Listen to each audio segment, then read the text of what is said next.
Well, happy Friday, or perhaps it's TGIF. I'm Sue Kropbauer, and I'm passionate about helping midlife, mid-career, 30 to 50-somethings that feel stuck and don't know exactly why they can't get moving again. I'm a digital equity champion, a connector, an advisor, a serial entrepreneur, and a mentor for midlifers, and my weekly live streams are intended to help you successfully navigate the challenges of midlife transition. Well, more than just midlifers, because, change isn't a walk in the park for anyone regardless of age. But I digress. Last week, I introduced the idea that active change or transition isn't always where you ought to or are meant to be. Sometimes there's great value in being stuck, that you are sitting in the neutral zone. Based on William Bridges' book, Transitions, we started off last week talking about stage 1 and 2, and we'll wrap it up this week with the final stage of transition. So, if you haven't listened to part 1 from last week, I encourage you, go back and listen to the replay. You can find that on my Facebook page. But in case some of you have not, let's get you caught up with a short summary. To recap, the key concept to remember throughout our journey through Bridges' transition model is this: change is situational, but transition is psychological. I talked about how change happens fast, and people often have no say in the matter. But transition is a slower process that happens internally. I don't know about you, but personally, I'm a kinesthetic learner, which means I learn best if I can see, hear, and experience things with all of my senses. Since you can't really touch things on the internet, I'm going to pull up a graph I created to visually illustrate Bridges' model as we go through this review. So hang on a second while I pull that up. There we go. Personal changes of this type, or transitions as Bridges refers to them, aren't easy. They often lead to loss, frustration, and confusion before new ways of doing or being start to crystallize for you. We all enter change in the first stage of Bridges' model called ending, which relates to the loss of old ways of doing or being, and usually corresponds to a downward trajectory in morale, in the sense of your well-being. Many endings are filled with some level of sadness, fear, shock, or even denial. Now, the middle stage is the neutral zone. That's at the bottom of that little kind of dip, where your morale remains low, but your transition from your old ways to new ways of doing or being is in full boat process. In this phase, we know that the old way of doing things isn't going to work, but we don't have new routines and what I like to call muscle memory built yet. We are unlearning and ideating all at the same time. It's often filled with a sense of grappling for stability and competence and clarity, but also filled with value adjustments, creativity, exciting aha moments, and taking a lot of things on faith, because you're just not seeing the direct payoffs as of yet. This week, I'm capping off with the final stage of Bridges' model, which is new beginnings. This is where you start to build a new or different identity, or what I like to call concept of yourself, as well as solidify new improved values and ways of doing and being. It's at this stage your morale and level of engagement pick up, and you start to become reinvigorated about life or work or just about everything.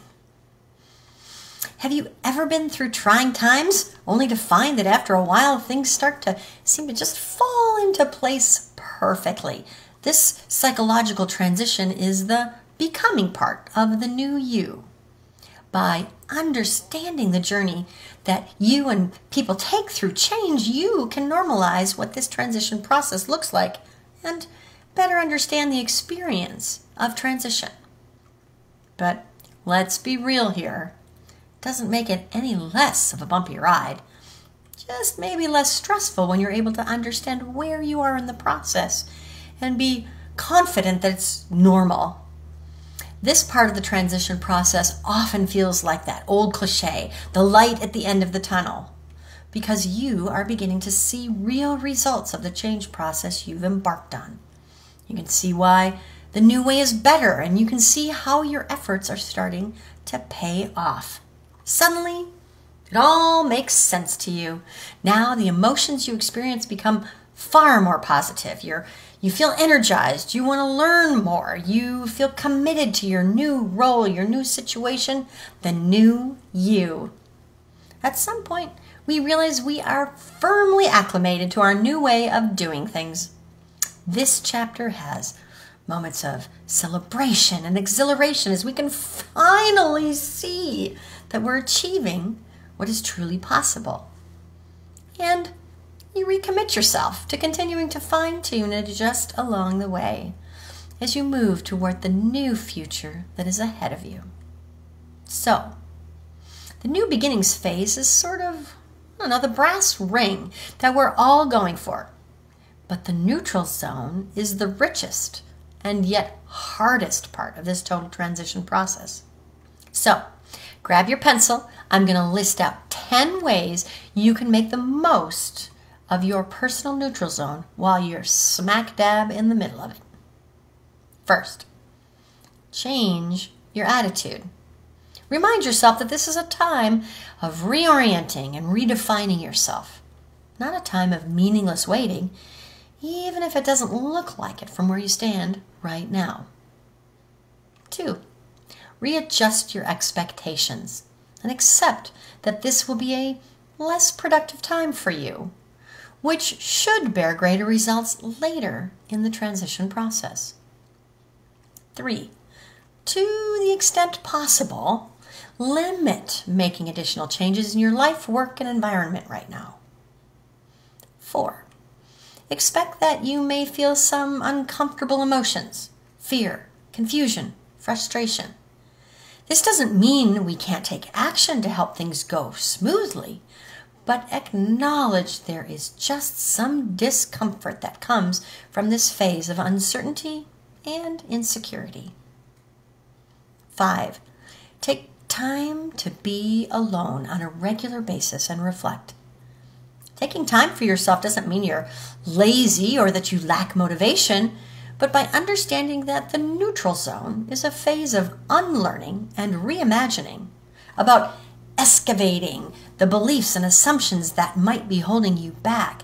Taking time for yourself, it's about nurturing these new habits and skills that will support the new way of being that you are moving towards.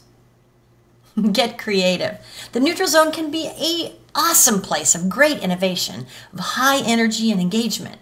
Stripped away from the assumptions of the past, you can get real with what really matters in the moment. Look inward. Tap into your values and your creativity. It's one of the best times for you to question, experiment, brainstorm, and try new things and ideas out. 7, set some short-term, achievable goals to help give you a sense of accomplishment and forward movement. But caution, warning, warning. What was that? Warning, warning. Gosh, I can't think of the... It was the movie, the sitcom. I can't remember, never mind. It was a little robot that said, warning, warning. Anyway, long story. But caution, I've seen some of my clients try to plan their way out of the neutral zone and then find themselves frustrated when their grandiose plans don't turn out as they hoped. KISS. Keep it small, silly. 8, track your progress by journaling, going on a retreat, checking in regularly with a friend or mentor. Accountability in whatever form provides you milestones to ensure you realize there's forward movement. 9, resist the urge to skip this phase of transition and press prematurely for certainty or closure before you're really ready. 10, survive it. May not feel like it, but you will live through this and come out on the other side a different and a better place. Above all, please be kind to yourself. The neutral zone can become a purgatory of cynicism, self-criticism, and half-hearted effort. Remember that saboteur syndrome we talked about a few weeks ago?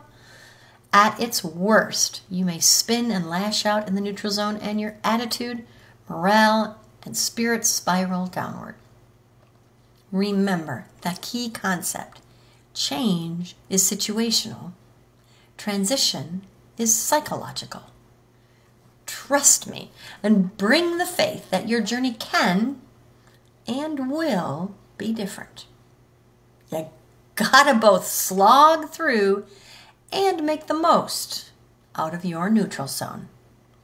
Have a delightful weekend. We'll see you next Friday.